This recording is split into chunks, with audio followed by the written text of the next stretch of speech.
Good morning to you. Welcome. We're busy with Mark, and today is going to be a session specifically on the Gospel of Mark. Previously, we spoke about the idea that possibly one of the biggest discoveries any Christian could make about the Gospels, and specifically the Synoptic Gospels, is that the Gospel of Mark is not an afterthought or a summary, but in fact is our earliest Gospel, number one. Number two, by at least 2 decades. Number two, by at least 1.5 decades, 1.5 to 2 decades. The second most important point is that Matthew and Luke, it's been well established by scholarship now, that Matthew and Luke actually both use Mark to compose their Gospels.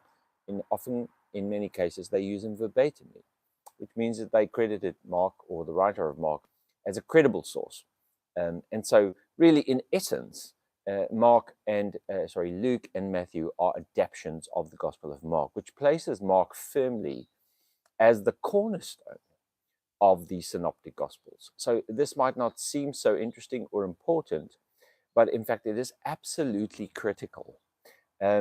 Because if we want the clearest form, or the most reliable and earliest form of the historical Jesus, we need to go to the Gospel of Mark. And we need to go, whenever we do then go to Matthew and Luke, we have to understand that they are adaptations of this first, shorter, but very important Gospel. All right. So once you've come to that realization, once you might not take this in properly because it's just a pastor telling you that this is the case.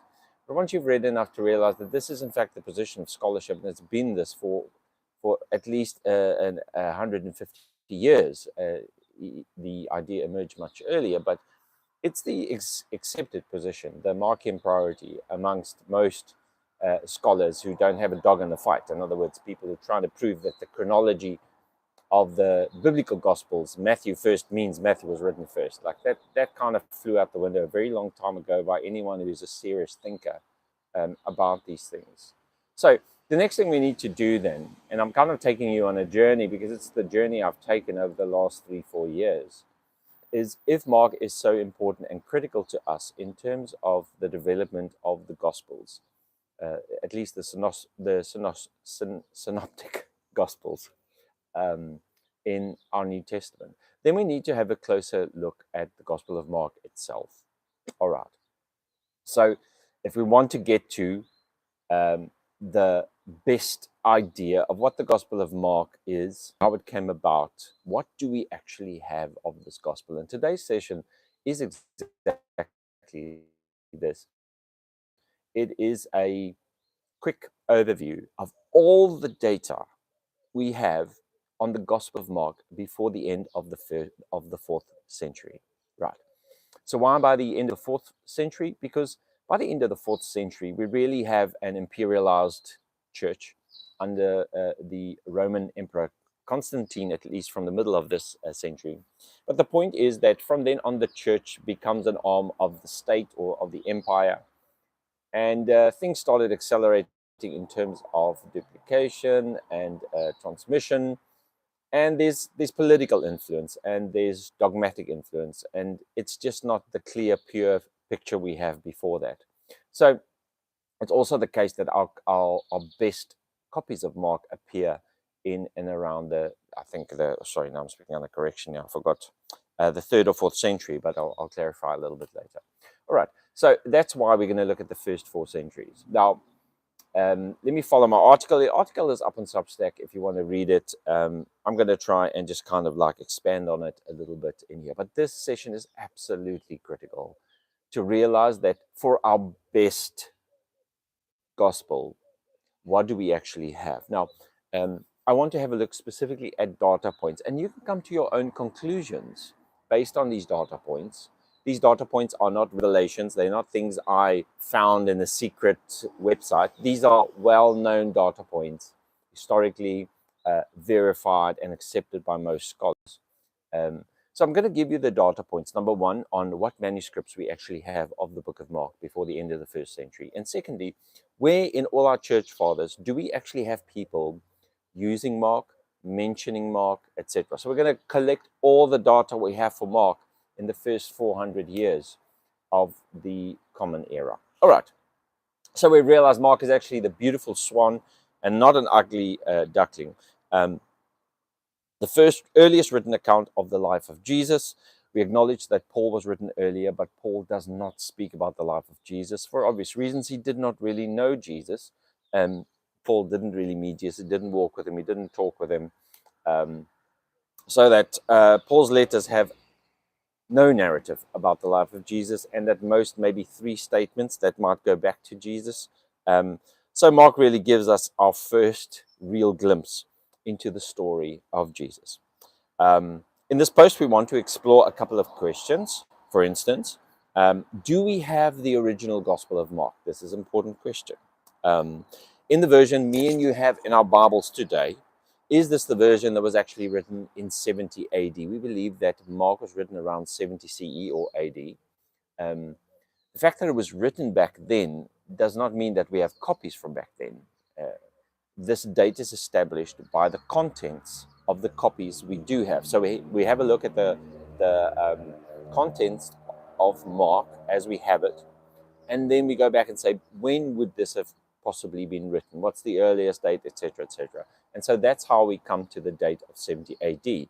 But a lot of people get this confused. We don't actually have the 70 AD version of Mark, and that's really what this post today is about.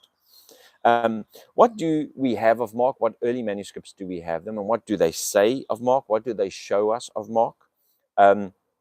Is there a possibility that the text of Mark, the original one, which we don't have in 70 AD, was changed during this time of transmission, so that what we finally have in our Bibles today is not the exact same thing?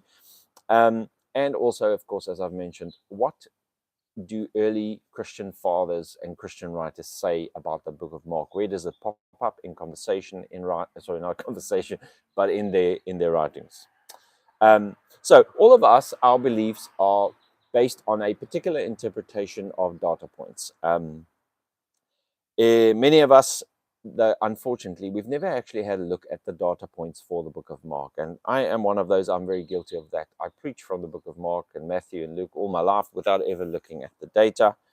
I've changed that subsequently, and that's why I'm here to put the data on the table. Most of us who don't look at the data points for ourselves don't come to conclusions for ourselves, and we basically base our conclusions off the conclusions of other people. All right. But today we want to just have a very brief look at the evidence, at the data points for the book of Mark in historical terms, right? So we're not including any dogmatic ideas here. We cannot assume things. We have to look at what is actually written down. Of course, me and you might interpret these data points differently, and that's very fine.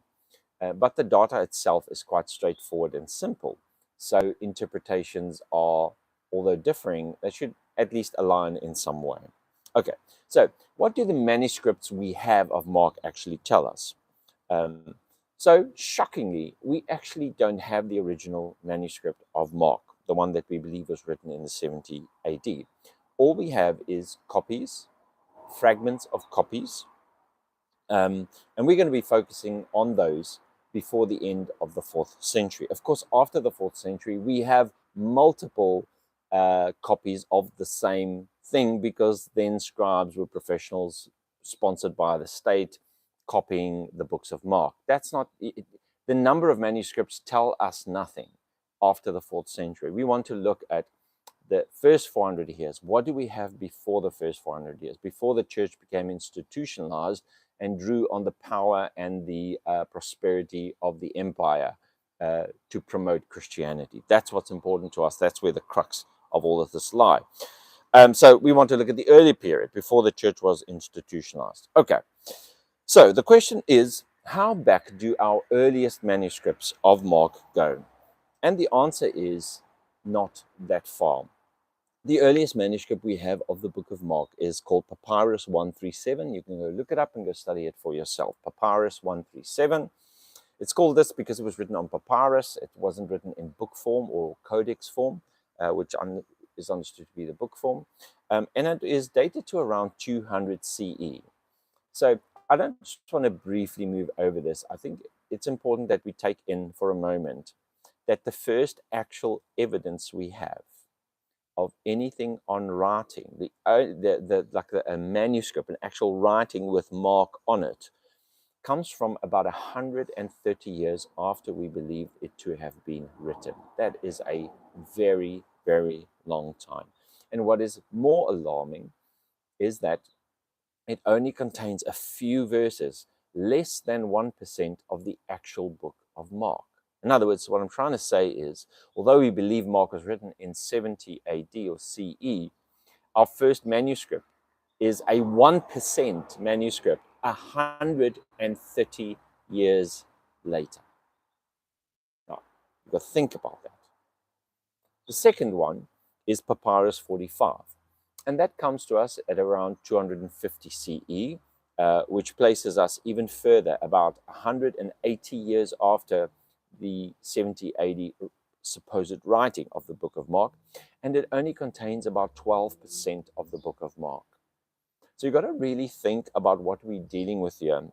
We're dealing with, within the first 180 years, we have, at best, if they don't overlap, about 13% of the book of Mark. That's all we have.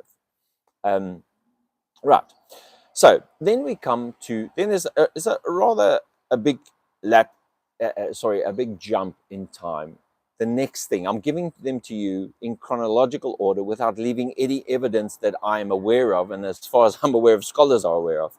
What we find next is in the 4th century, right? So let's pin it to around the mid-4th century, which is another 100 years late after Papyrus 45. So now we're at about 250 to 280 years after Mark was written. We now have two particular copies, and they are called Codex Sinaiticus and Codex Vaticanus. And they are called codexes and not papyri because they are actually in kind of book form. And these are near complete copies of the book of Mark, right? So this is great. We have something here that looks very similar to our book of Mark.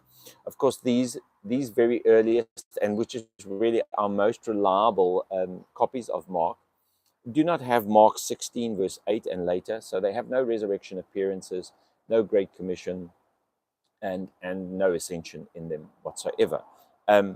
So this is important to know that then these are the two copies, Codex Sinaiticus and Codex Vaticanus, about 250 years after the writing of Mark, is something that could possibly look like a full Mark. And the only thing we really can compare it to is what we have in our Bibles today. In fact, our Bibles, as far as I understand, the Mark in your Bible is based on these two copies.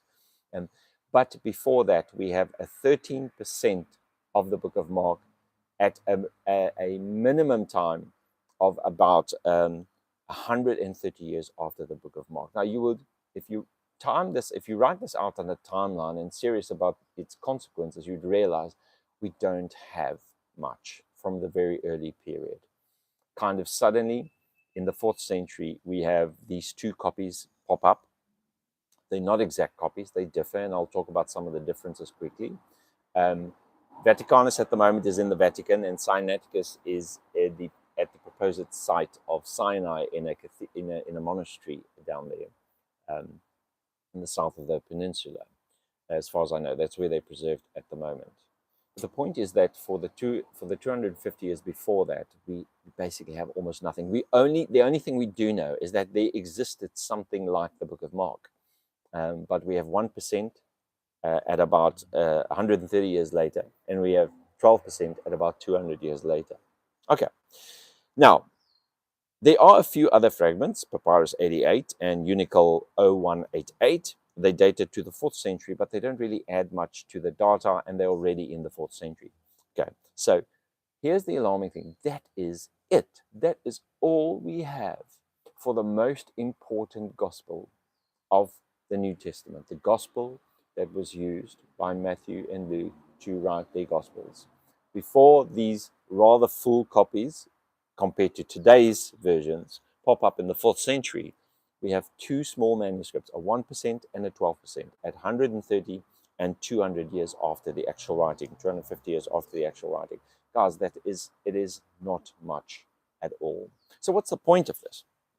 Well, the point is that this is a massive gap, a 250-year gap between when Mark was supposedly written and when we see its first kind of near complete copies. 250 years of transmission, of dogmatic development, of changes in beliefs of Christians through the second century, where there was many gospels written, differing gospels with differing viewpoints.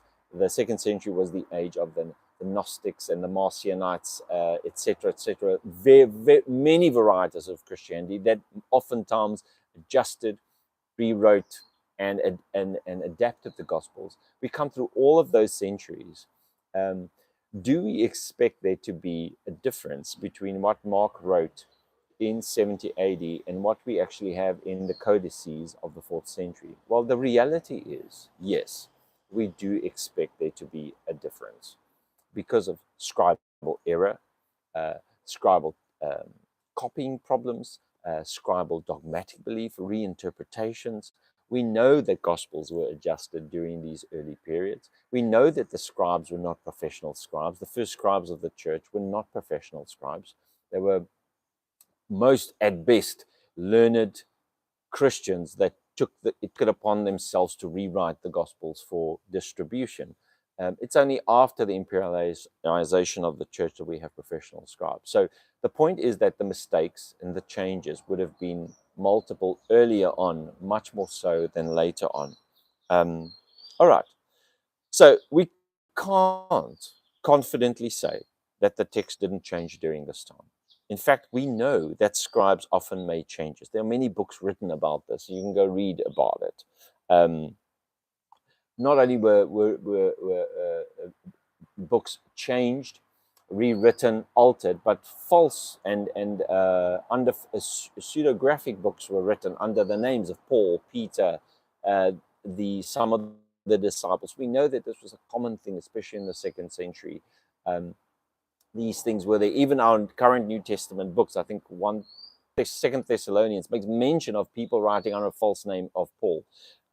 So the point is that to assume that it wouldn't have changed from the 70 AD all the way through to the 4th century is unfortunately an unreasonable assumption, and in some ways is just really a belief, because there cannot be there's nothing to compare the 70 AD version with, because we don't have it, so we can't really tell if anything changed. But the reality is, we are pretty certain that it would have changed. We just can't tell how. Okay. One striking example, of course, of theological changes by mistake or sometimes to reflect theological preferences is exactly this longer ending of Mark, which is not found in our earliest reliable copies of the book of Mark, which is the 2 codices I mentioned, written in the 4th century. Later manuscripts of Mark, I think it's about at least a century later, now have a longer ending of Mark, which was added on by scribes.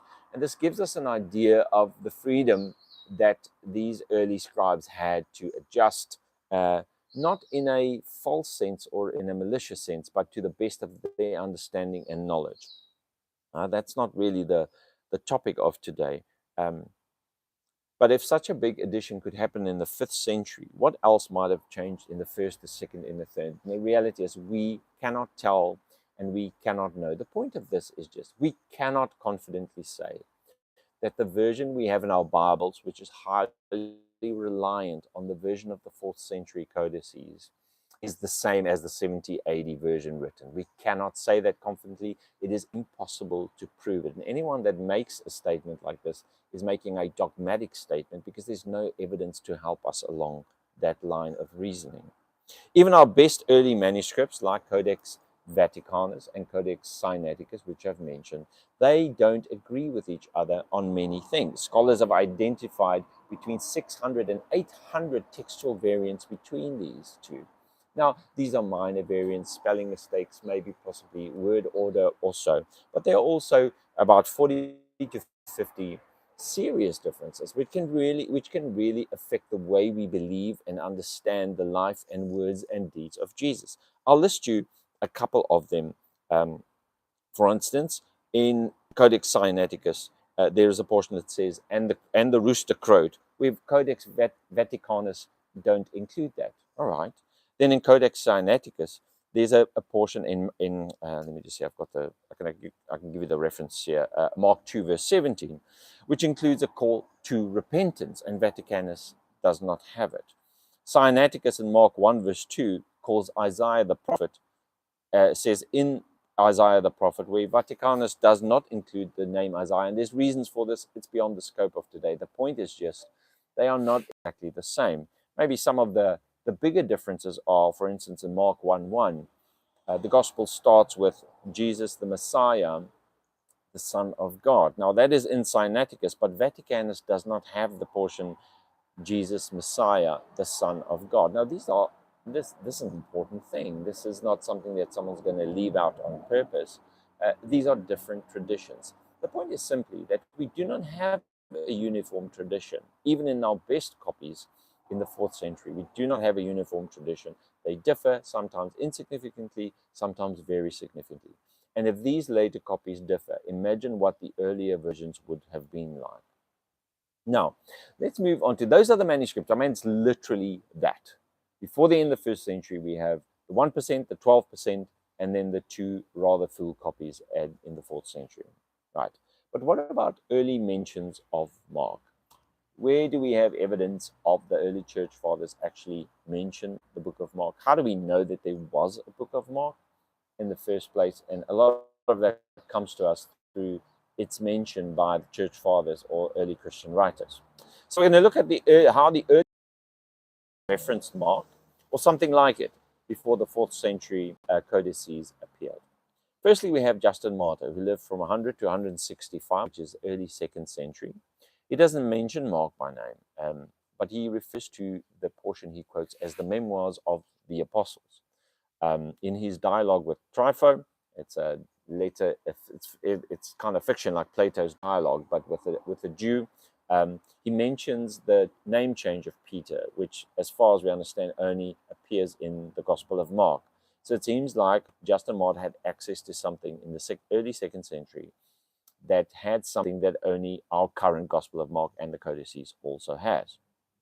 So he might have been referring to a Mark-like text, although he doesn't call it Mark. And of course, this is an important point, that nobody calls the Gospel of Mark the Gospel of Mark until Irenaeus at the end of the 2nd century. All right, so let's move on to the mentioned Irenaeus, which writes at the end of the 2nd century.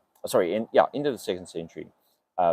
In his writing against the heresies, he names Mark as the author, and he argues that the 4 Gospels were divinely ordained. So here we have, actually, and it's a very important portion, it's the first time anybody calls Mark Mark.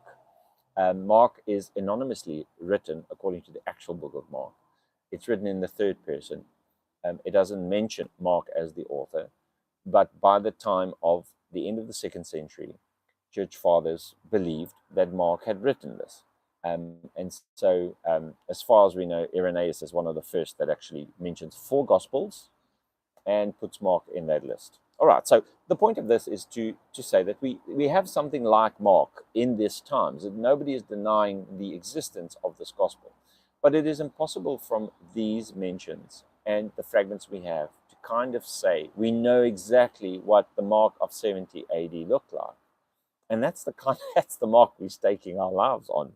All right, next, Clement of Alexandria references some stories of Mark, like the rich young man, which we don't find in the other Gospels, but I don't think he calls it Mark either. I'm not sure, he might have, not too sure on that one. Tertullian, towards the 3rd century, cites Mark in his theological arguments, including Jesus' baptism from Mark 1:9 to 11.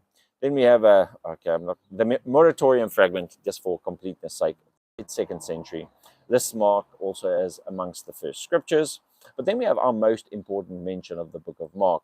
And this is by Eusebius of Caesarea. He wrote in the early 4th century and became kind of like a church historian and also the biographer of Constantine the Great. So it was kind of like empire sponsored to write the history of the church. And so in Eusebius, we have a mention of Mark, but through the medium of Eusebius, mentioning another writer, which is Papias, who wrote even earlier than all these other guys. Papias is from, we'll get back to Papias in a moment, but the only writings we have of Papias is that which is mentioned by Eusebius in the 4th century. And it is Eusebius then that gives us our clue of where we get to the idea, the earliest indication that this gospel was in fact written by Mark or John Mark. And so the whole Christian tradition seems to me to rest, that Mark wrote this gospel rests on this quote from Eusebius. And basically Eusebius says that Mark wrote as a secretary of Peter, the teachings of Peter. All right, we'll get back to that in a moment. Okay, so these early references help us, they're data points. They show us that something that resembled Mark was circulating as early as the mid-2nd century. Great. But they don't give us a clear picture at all of what this version actually looked like. In other words, so we could say there was something like this, but we have no idea what this version of Mark actually looked like. All right. So now the next point is this. We do not have the original version of Mark. At the end of the day, we just don't have the kind of evidence that we need to claim that we possess the exact words originally written around 70 AD. Our first manuscripts are from over 100 years later and has 1% of Mark in it. Nearly complete versions appear about only 250 years after it was written. We know the text evolved with changes, additions, and different readings. Scribes weren't professionals early on. They weren't professionals early on. Many Gospels from that time, especially 2nd century, was forged, edited, and we know that Matthew and Luke are edited versions of Mark, built up by their own understanding and what was needed for their time. We simply cannot rule out the possibility of early changes or adaptations to the text, especially in a time when Christianity was very diverse early on, decentralized, and there was no official canon. All right.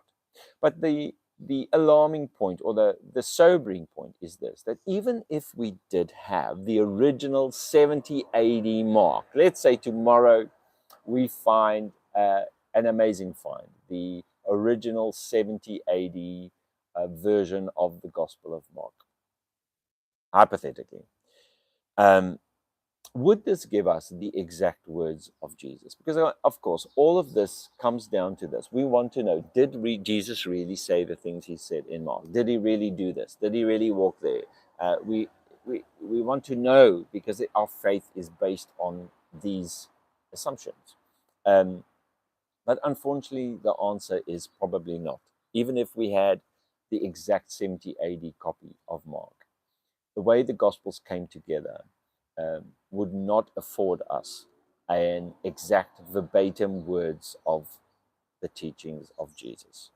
The Gospel of Mark was written 3 decades after the life of Jesus. Once again, I'm brushing over this quickly, but just try and think of any conversation of about 10 years ago and try to recall them verbatim. It's not an easy task. Saying it's 30 years later doesn't mean, oh, it's so close. It's not close. You cannot recall verbatim conversations over 3 decades. So what we do have in Mark, and I'll refer here to something I read in E.P. Sanders of how I believe the Gospels came together, and I'll just mention it very briefly, for instance, Mark, that disciples of Jesus were waiting for his return in Jerusalem. And they did not immediately sit down to, sorry, monkeys all over the place here. They did not sit down to write down quickly before they forgot the words of Jesus. There was no time for that. Number one, they weren't writers. They were fishermen, most of them, low-class Aramaic-speaking Jews. They were waiting for his return. And there was no point in writing down his life because he would return any moment now. Okay, so how did these Gospels come about? Well, as the return of Jesus delayed, they started to convince other people and encourage themselves with the things they could remember of the life of Jesus. But obviously they would remember these sayings partially and they would put them into new contexts as they were trying to convince their fellow Jews of the supremacy of their Messiah. And they would put his sayings into new contexts, right? as time went on and the delay delayed the return of Jesus, they started possibly writing these things down in what E.P. Saunders called pericopes, little short stories of a healing or a saying or whatever it might have been. Um, by the time we are 30 years later, and now we are at the destruction of the temple, the time is now, I mean, it's 40 years after the life of Jesus. Someone like the author of the Gospel of Mark would have called these pericopes together and put them into what we have, some type of a proto-gospel of Mark. But in here, we do not have the actual sayings of Jesus. We have adapted into new contexts. We have the sayings placed inside of different narrative events. It's just not a historical word for word of what actually happened or what actually was said. This was never the point. They did not sit down to do this directly after Jesus, after they went back to Jerusalem, because they were expecting his imminent return. Okay, so the point I'm trying to make is, um, even if we will grant, which I'll do for a moment, that Eusebius is right, or that about Papias, and that Papias is right about Mark being the author of the Gospel of Mark, we have to remember that Papias says that Mark only wrote down what he remembered of the teachings of Peter as Peter adapted it in his own teachings. So here we have a real conundrum. And I can see why people don't want Mark to be the first and the most authentic and the one that Matthew and Luke uses, because by our own Christian tradition's admission, Mark is not an eyewitness to the life of Jesus. For what reason would Matthew and Luke use him? Well, the conclusion is simple. They were not eyewitnesses either, and they trusted Mark's version. But even according to our tradition, Mark is just, and I'm going to go into this a little bit. I've actually got the quote here, and I will read it to you and then just walk through it. So, as far as I know, as far as I can see from what I've read, the reason we believe that Mark wrote Mark is because of this quote of Papias by Eusebius in the 4th century. So what does Papias actually say about the Gospel of Mark? All right, so Papias writes in around 120 CE. This is what he says. Mark, having become the interpreter of Peter, wrote down accurately, all right, everything he remembered. So our first obstacle to verbatim of Jesus is Mark's memory, right? And he wrote it not in order. Okay, here is a clear admission that Mark could not remember the chronology. It's not a chronological account. It's just a put together of some of the events, right? Of the things and said done by the Lord, right? For he had neither heard the Lord nor followed him. This is an admission that Mark is not an eyewitness to these accounts. But later, as I said, he followed Peter, all right, who adapted his teaching to the needs of the moment. So here we have an additional barrier to verbatim. What Mark is writing down is what he could remember of Peter's teaching, which Peter adapted to the needs of the moment. In other words, Peter recontextualized the sayings and the deeds of Jesus. That's a barrier to what actually happened. And this means that if Peter misunderstood something, we were going to get the wrong end of the stick. We know, even from the Gospel of Mark itself, the disciples never understood who Jesus really was. They didn't know what was going on. They didn't understand him to be the Son of God. They never say that. And so we have so many problems here to asserting that we have a verbatim or an exact chronological history of Jesus in Mark by the admission of Papias already, and that's what our tradition is absolutely based on. So Mark did nothing wrong, he says, in writing down some things just as he remembered them. In other words, Papias is already that's the right word. He's admitting, sorry, that what we have in Mark is what he could remember, not in order of the teachings Peter understood or heard from Jesus that he adapted for his own teaching needs, or where the context in which he brought these messages. Now, this is the best case scenario for our traditional understanding of Mark. And here the real problem is, if this is what Mark looks like, then Matthew and Luke is worse because they rely on Mark. They use Mark often verbatim. Now, let me say this. Papias adds here that Mark did not omit anything, and also he did not falsify anything. All right, so Mark was sincere in the writing down of this gospel. Now, here's the thing. I've momentarily granted that Mark wrote the Gospel of Mark according to our Christian tradition, as we find in evidence in Papias. But the reality is that most scholars do not accept Papias as being accurate, as attributing John Mark as the author, for many reasons beyond the scope of today, but because the internal evidence of the book of Mark points in a completely different direction. And it's something for another time. I have a few extra minutes. I just want to say a couple of things very briefly. Number one, the book is written anonymously. It doesn't say, "Hello, I'm Mark. This is what I experienced from Peter." Number two, it's written in the third person, which I guess we can accept if Mark is not an eyewitness. But number three, it doesn't read like the sayings of Jesus. It reads like a narrative.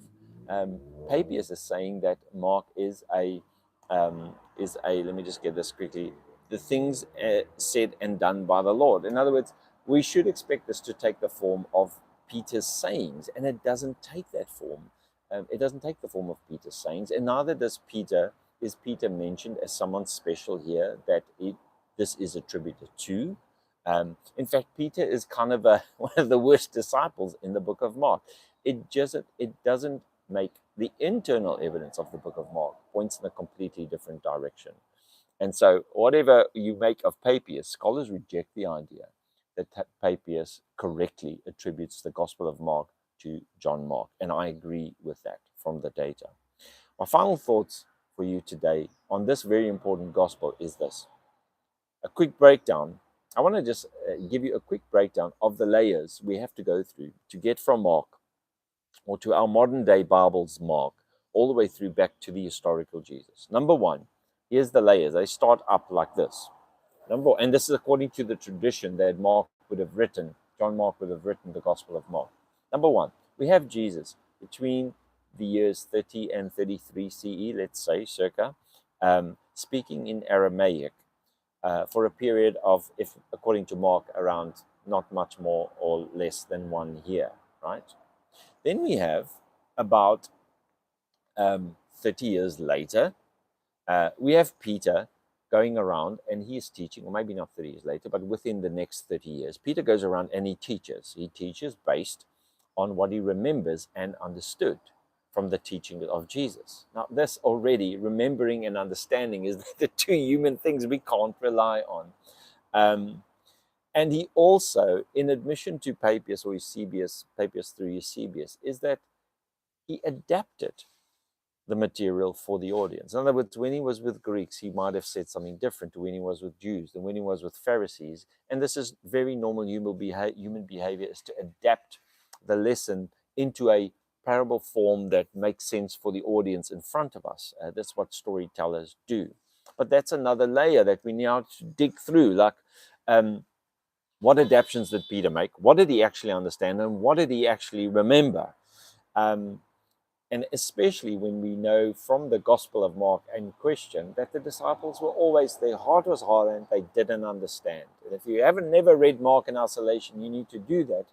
Because in Mark, the disciples are especially portrayed as people who don't understand what's going on. Then finally, we have someone like Mark, who was a Greek speaker. The Gospel of Mark is written in Greek.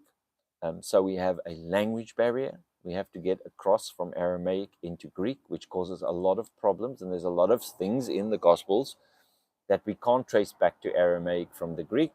Like, for instance, the born-again saying in the Gospel of John. So by 70 AD, we have Mark writing in Greek from Aramaic sayings of Peter that was adapted for his audience from what he could remember and what he could understand. We are not dealing with verbatim words in the Gospel of Mark.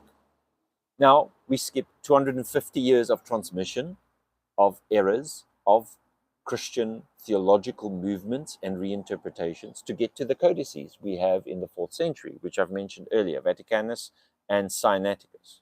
And then from there, we jump through some other steps, but eventually into what we have as a modern Bible.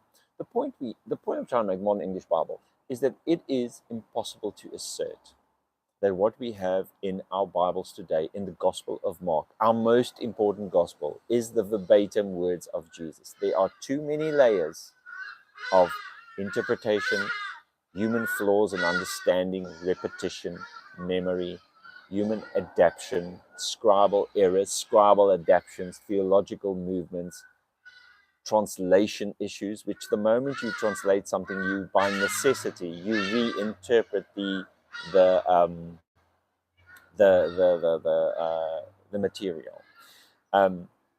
So what we have in our Bible really is a tradition that has come through many, many phases. And we might have something that resembles the original Mark of 70 AD, but we cannot prove it. It is not possible. And it is most definitely sure that we don't have the exact copy. And therefore, we do not have the exact copy of Jesus' words. Now, that doesn't mean that the Gospel of Mark is meaningless to us. And for this, we have to thank scholarship. Because scholarship, when they realized, and this is kind of the process I've been going through in the last 4 years, I realized I don't have the exact words of Jesus. My question then immediately is, what in the Gospel of, is it all meaningless? Do I have to be a person that now say, oh, it's all non-truth, so I'm not going to listen to any of it? Or do I have to hold to the belief that it's absolutely 100% verbatim, because if I don't, I lose my faith?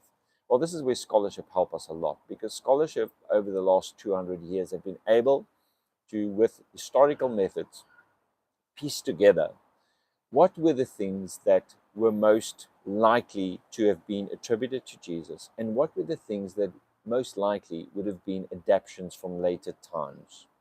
And this is what led me then to start a study on the historical Jesus, because I realized that I cannot just read the Gospels. If I can't read Mark verbatim, there is no way that I can read Matthew or Luke verbatim, because they are later adaptations. And John is even worse. The point is, I had to go back to school. I had to go back, and that's what I'm busy doing at the moment, is to research and try and rediscover from scholarly work the historical Jesus, what he would have thought, what he would have done, what he would not have done, what he would not have thought, and placing him in his historical context to try and see if we can find, knowing that we don't have verbatim any longer, we don't have that luxury any longer. We've come to realize we don't have it, we're facing it, and like adults, we're going to work through it. We're not just going to put our heads in the sand like an ostrich. It now necessitates, and this is what biblical scholars have been doing for a very, very long time now, is to go back and reconstruct to the best of our ability, not with absolute certainty, but with our best tools, what the historical Jesus most likely was like. So, what it does mean for us as Christians is that we need to approach the texts of the Gospels with a humility of uncertainty and curiosity, and most definitely not with a blind, absolute certainty, because that would be our very first mistake. We might need to learn more, we might need to lean more heavily on the critical historical study of the Gospel of Mark. Now, what is critical study? When I first heard this word, I was immediately upset by it, because I felt like these were people that were critical. You know, critical people, especially in church, we don't like critical people because they ask unnecessary and disconcerting questions. But the reality of critical study is this: it is someone that's willing to ask the hard questions. In other words, something like, did Jesus really say that we should be born again? If he did, why is it not in any other gospel except John?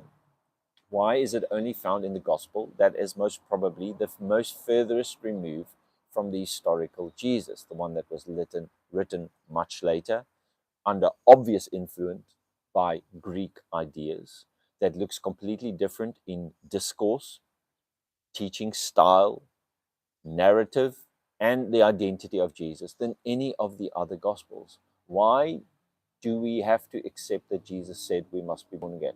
And then ask hard questions. Why is there double meaning for the word being born again in Greek and not in Aramaic? And if that is true, the double meaning, which was picked up by Nicodemus, is this something the later church made up? Because in Aramaic, the double meaning is not present. So it's likely that the saying did not originate in the Aramaic language, but in the Greek language. And we know that Jesus spoke Greek. So these are the ways we critically look at some of these things and then come to conclusions. And one of the conclusions, I'm using this example, it is improbable that Jesus said we must be born again. But it is very probable that Jesus said, blessed are the poor. It is very probable that Jesus said, be perfect as God is perfect. There are things that are probable and there are things that are improbable. And we have to deal with those uncertainties because we don't have verbatim historical recollection. We just don't have it. So what I would like to do from here on, I think possibly start next week, is I've finished the book by E.P. Sanders on the historical figure of Jesus, and I'm busy summarizing it, and I think I would like to start that next week. I'm also diving a little bit further back to the beginning of the 20th century with Albert Schweitzer, which I'm reading right now. And I'm actually going back into the history of the scholarship of how the critical scholarship of the life of Jesus emerged, how it developed, and what is general scholarship today and where it is at. It's not a comfortable place for Christians. It's not a comfortable place for me, but I feel like I need to approach this question with honesty and not with blind dogma. Well, I hope you have a great Sunday, and I'll see you next time.